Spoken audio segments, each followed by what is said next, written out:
আসসালামু আলাইকুম। এই ভিডিওতে আমরা দেখব হচ্ছে রিডাকশন ফর ভার্টিক্যাল ফ্র্যাগমেন্টেশন। তো এখানে হচ্ছে ধরেন আমাদেরকে এক্সাম্পল হিসেবে দেওয়া আছে একটা টেবল যেটা হচ্ছে ইএমপি। আগের ভিডিও যদি দেখেন তাহলে হচ্ছে এটা জানার কথা। তো ইএমপি এর মধ্যে আমরা হচ্ছে এখন কি করব, ভার্টিক্যাল ফ্র্যাগমেন্টেশন, অর্থাৎ আমরা কলাম ওয়াইজ ডিভাইড করব। তো কলাম ওয়াইজ ডিভাইড করার জন্য আমাদের হচ্ছে ইএমপি টেবলের মধ্যে কি কি রয়েছে, ই নং, ই নেম এন্ড টাইটেল।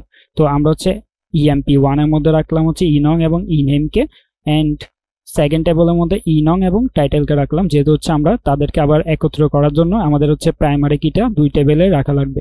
তো এখন হচ্ছে আমরা hair emp1 contains employee number and names and emp2 contains হচ্ছে আমাদের employee number এবং job titles, both include ENO, যেহেতু হচ্ছে এটা প্রাইমারি কি। তো আমরা যদি এটাকে কনস্ট্রাক্ট করতে চাই আমরা হচ্ছে এখানে জয়েনিং করিয়ে দিলে হবে, অর্থাৎ ন্যাচারাল জয়েন এখানে ইউজ করতে হবে। তো এরপর হচ্ছে আমাদের যেটা হচ্ছে আমাদের এখন আমরা হচ্ছে কোয়েরি চালাবো যে আমাদের এই যে ভাগ করার কারণটা কি, কলাম ওয়াইজ যদি ভাগ করি তখন হচ্ছে আমরা কি করতে পারি। তাহলে এখন যদি আমরা দেখি একটা কোয়েরি, তাহলে আমরা হচ্ছে কোয়েরির মধ্যে কি করলো যে সিলেক্ট ইনেম ফ্রম ইএমপি। তাহলে হচ্ছে আমরা এখন ইনেম গুলো নিতে যাচ্ছি ইএমপি টেবল থেকে। তাহলে ইনেম গুলো যদি আমরা ইএমপি টেবল থেকে নিতে চাই, আমাদের কি এই ইএমপি2 টেবলটা লাগবে। আমাদের কিন্তু ইএমপি2 টেবলটা নেওয়া মানে হচ্ছে অযথা, অর্থাৎ হচ্ছে আমরা ইএমপি2 এর মধ্যে আমরা এমপ্লয়ীদের নামের কোনো কিছুই পাবো না, আমরা এমপ্লয়ীদের নাম পাবো জাস্ট হচ্ছে ইএমপি1 টেবলে। তো আমরা জাস্ট কি করব, আমরা জাস্ট এখান থেকে সার্চ করতে পারি যে ইএমপি1 টেবলের মধ্যে আমরা জাস্ট সার্চিংটা করব।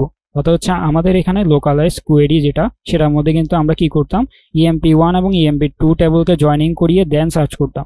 বাট এখানে জয়েনিং করানোর কোনো দরকারই নেই, আমরা হচ্ছে জাস্ট সার্চিংটা কোথায় করতে পারি, ইএমপি1 টেবলে। তাহলে দেখেন পাশে যদি গ্রাফে ইএমপি1 এবং ইএমপি2 কে জয়েনিং করিয়ে আমরা হচ্ছে রেজাল্টটা পাচ্ছিলাম। বাট আমাদের এটা দরকার নেই, আমাদের হচ্ছে জাস্ট ই নেমটা কোথায় রয়েছে আমরা জানি, ইএমপি1 টেবলে, সেখানে হচ্ছে আমরা সার্চ করলে এটা পেয়ে যাব। তো ভার্টিক্যাল ফ্র্যাগমেন্টেশন হচ্ছে মূলত এটাই, যে আমরা কলাম ওয়াইজ ডিভাইড করার পর আমাদের যেই কলাম অর্থাৎ যে টেবলের মধ্যে আমাদের ডাটাটা রয়েছে সেখানে হচ্ছে আমরা জাস্ট কোয়েরিটা করলেই আমাদের হয়ে যাবে।